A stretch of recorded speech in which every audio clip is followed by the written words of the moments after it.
Hey folks, today on Soft Plastics 101, we're chasing a species that's readily available right around the country, whether it's the southern black bream, the yellowfin bream, or the pikey bream in the northern parts of the country. Bream are a popular target species, they're great fun on light line, and there's even a tournament scene built around them in Australia. So they are a very, very popular fish. Today we're looking at bream, but we're looking specifically at targeting bream on the flats. So we're going to talk to you a bit about what are the flats, what do we look for when we're fishing the flats, what lures are we using, and just a few tips and techniques for chasing bream when you're out there fishing on the flats. So stay tuned, fish on.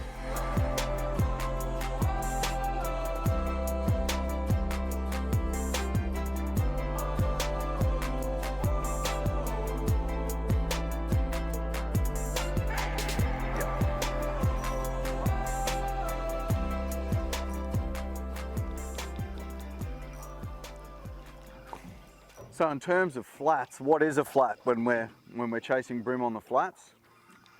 Generally, the name pretty much describes itself, flat. So we're generally fishing an area. He's not a bad little bream.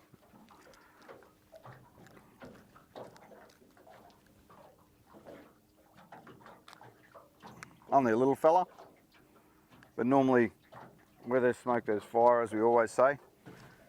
If you're getting smaller ones, it's worth persisting in the area for a while. So a flat is basically an area of ground that is flat, similar sort of water depth over the whole area. So there's generally, I talk about low tide flats and high tide flats. So a low tide flat is an area where there's enough water to fish that big flat expanse when the tide's down, when it's at its lower levels.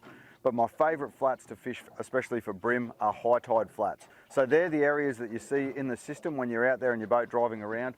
They're the areas that are out of the water at low tide. So they might be a big flat area of sand like yabby beds. They might be weed beds, rubble patches, a bit of mixed ground on that big flat area there. So as the tide moves up into that area, the fish get access to it. So there's crabs and yabbies and all sorts of things up on that flat. And also the bait fish are trying to escape the predators in the deeper water. So as soon as there's enough water up on that flat, they'll move up on that flat to feed on all of that bait that's hiding up there. So check out those flats in your systems. When you've got your sounder going, have a look at low tide and see if you can find big areas that are a metre or two deep. Also check out those big expanses of dry ground, and when the tide moves in, move up onto those flats and give them a good working over. Like anywhere, we say structure is king. So even on the flat, even though it's just a big flat area, we're looking for things on the flat, structure on the flat that holds fish. Why do the fish want to be up on that area there? And things like weed beds are good. If you can find weed and roll your plastics over the top of the weed is excellent, because that weed holds prawns, crabs, yabbies, all sorts of food in amongst that weed.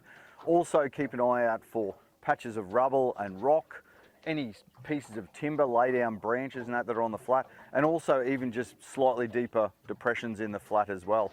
On this big open area flat here that I fish, you'll have your sounder going on a big tide that might be 1.5 metres in those deeper depressions, 1.2 metre across the rest of the flat. So you can often catch a stack of bream that are schooled up in that area where it drops from 1.2 to 1.5 metres.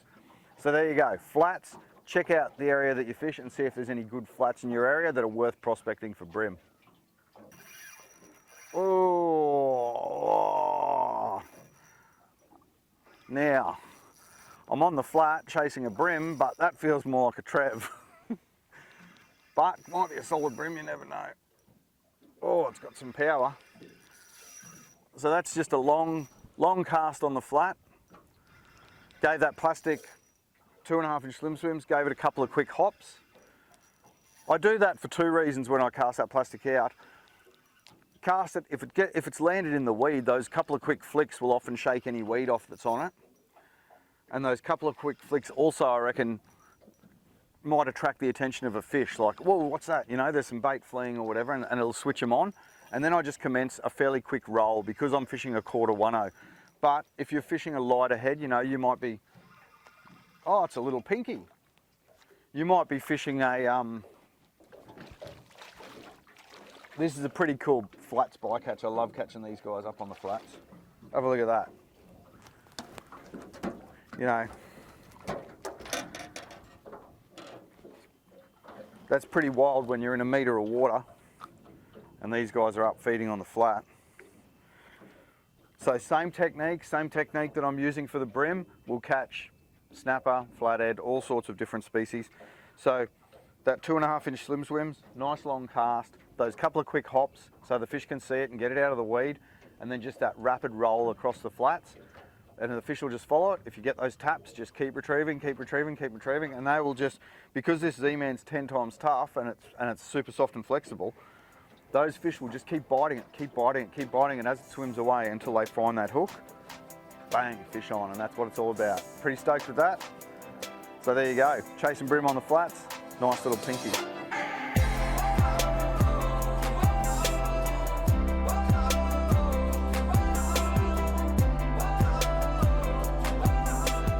Yep. Oh, he didn't muck around eating that as soon as it hit the water. That was a nice long cast away from the boat again. That's not our bream, just one of the many species of trevally that you'll encounter on the flats. Good fun. I don't mind what we're catching, that's for sure. There you go, nice little trev. Didn't feel like a brimbo, that one when he was fighting. So that little paddle tail, fairly quick retrieve, but the good thing about it, with that underhook tail, fast retrieve speed, slow retrieve speed, doesn't really matter. That paddle tail will work and it'll draw the fish to the lure.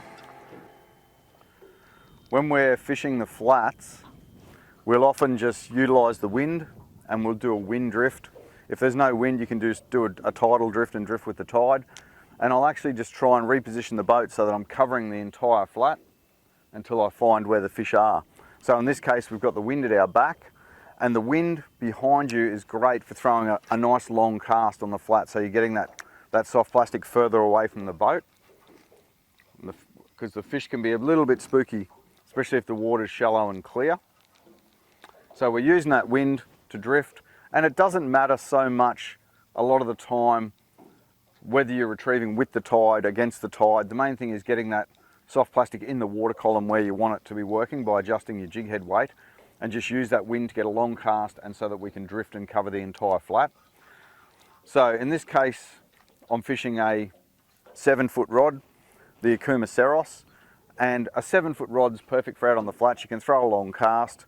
1 to 3 kilo, 2 to 4 kilo rods are extremely popular for bream and for throwing those light lures that we're throwing. And just a small reel, 2500 size or something like that, loaded with 4 pound, 6 pound, 8 pound braid. And leader wise, depending on the area you're fishing, the guys will go down as light as 2 pound leader if it's really clear and the fish are really spooky. I've got mainly 4 pound and 6 pound leaders on today. And if you're fishing around heavy structure, you can go up to 8 pound and 10 pound depending on how finicky the fish are. But that finer leader will definitely get you more bites if the fishing is tough. That 7-foot rod and that light line allows us to make nice long casts, so we're away from the boat. And plastics wise and jig head wise, generally light heads. I'm fishing fairly heavy here because I'm running and gunning, fishing fairly quickly. You can see my cast is a long cast. I give it a few hops to get it up off the bottom. We're only in about a metre of water, and then I'm rolling this plastic. It's a paddle tail plastic, so I'm rolling it fairly quickly.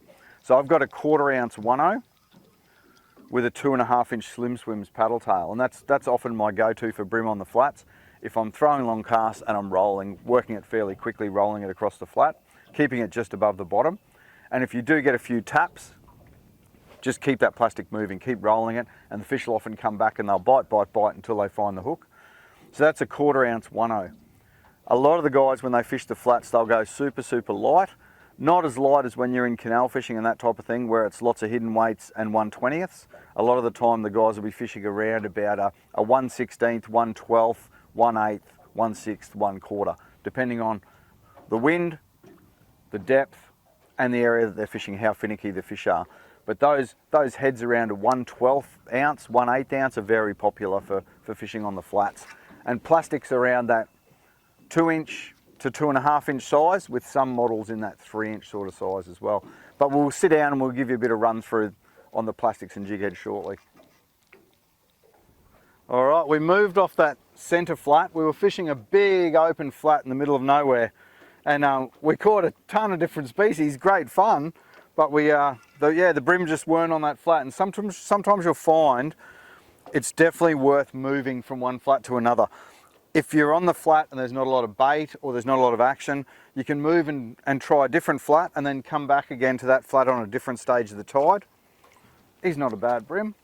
So different plastic that time. I changed over this flat that we've moved up onto. So great success out on that big open flat in a bit deeper water, fishing the slim swims, rolling the slim swims. Now we're up on a shallower, weedy and sandy flat, and there's also some patches of yabby beds here. So you can see the plastic I've changed to there is a Z-Man TRD Craws. That's an awesome yabby profile, especially with those buoyant claws that sit up in the water. And I've got a Nedlock's head on there so that I get that stand-up, really quick stand-up presentation. And that's the new orange colour. So you can see that greasy prawn-coloured TRD Craws teamed up with that orange head, and you've got a yabby. So this guy, he tapped it a couple of times. I gave it a bit more of a shake and boom, he nailed it. So not a bad brim. Good fun on these flats and good fun on light gear. So I'll run you through how we fish a few of these different plastics as well, including that TRD Craws, which is a deadly little brim presentation. You can see those claws, that's buoyant, that plastic, so those claws will get up in the air and wave it around. All right, we'll slide him back into the water. All right, I just want to quickly talk you through common retrieves that I use on my 4 go-to plastics on the flats. So if the bottom is predominantly sand and rubble, it doesn't matter so much. You can let that plastic hit the bottom, you can fish it nice and slow, bump it along the bottom, and you can cover a bit of that bottom. But 90% of my flats fishing is over the top of weed banks. So if you're coming into contact with the bottom too much, you're going to be fouling up on weed. So I'll show you, we've just got a 2.5 inch slim swims on here, but I'll show you the retrieves over the weed for the slim swims and also the 2.5 inch grubs. So if I'm fishing a slim swims, I'll make a long cast out over the flat. As soon as it hits the water, let it sit for a second, and then I'll give it a bit of a shake. And that bit of a shake, I think, wakes the fish up and also shakes off any weed that it may have picked up when it hit the bottom. And then I'll just slow roll it. So that's a paddle tail plastic. So it's got lots and lots of action and kick in that tail. So I'll just wind it slowly. If I'm fishing the grubs, on the other hand, same thing, I'll cast it out, give it a shake. And because it's a curl tail, I'll hop it around a bit more. I'll often fish it with a lighter head, and I'll give it a bit of a shake as I retrieve it. I'll kick that tail into action and then pause and let that tail flutter. So that's the 2.5 inch slim swims, give it a shake, then a straight roll across the flat. The 2.5 inch grubs, I give it a bit more of a shake as I fish it across the flats. My other 2 plastics that I fish are the 2.5 inch TRD Craws and the 2 inch Crusties. So I'll show you how I fish those. Again, long cast out onto the flat. The 2.5 inch Crusties has got those nice claws and that buoyant action. So I like to give it a bit of a shake. So I want to shake those claws. So I'll give it a shake and a wind, pause, give it a shake and a wind, give it a bit of a pause. And when I'm shaking it, those claws are going crazy, and then on the pause, gives a fish a chance to kill it. Like it's trying to get away, and then it's stopping. Sometimes I'll just give it a 1, 2, 3 hop, and then wind up the slack. 1, 2, 3, and that gets those claws kicking, and then the pause entices that fish to bite if it's not biting it while it's moving. The little Crusties, the 2 inch Crusties, is a dynamite canal bait around the pontoons, but it's also effective on the flats, and it's got 2 little curl tail claws. The main thing to remember when you rip that 2 inch Crusties out of the pack, pop those 2 claws apart, because they act like 2 little curl tail plastics. 2 little curl tails, and give you lots of action. So with the Crusties, I'll get him out on the flat, and then you can fish it 2 different ways. I can roll it and shake it like I might do with the grubs, because those little claws are acting like 2 little curl tails. Otherwise, I can fish it like my TRD Craws as well, and I can shake it a bit more and shake it and hop it and get those claws dancing around a lot more as well. So 2.5 inch slim swims, pretty straight slow roll for me generally. 2.5 inch grubs, give it a shake and a pause. TRD Craws really get those claws shaking and moving, but give it lots of time to pause, and especially get it on the bottom if the bottom's clear. And then that Crusties, I mix it up a bit between a slow roll and getting it a shaking to get those claws moving. So I hope that helps you with those 4 plastics that are my go-tos when I'm on the flats. That's a brim. Oh, what's that? That's a lump of something.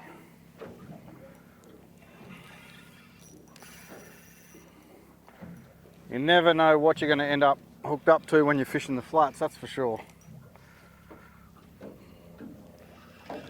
Lots of different species hanging out in a couple of meters of water. That's... Oh, come on, buddy. What are you? Give us a look at you.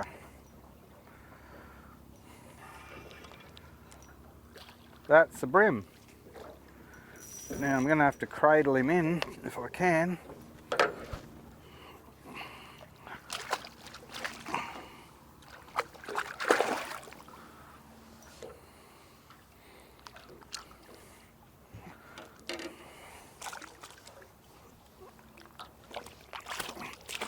Come here, buddy. Come here, buddy.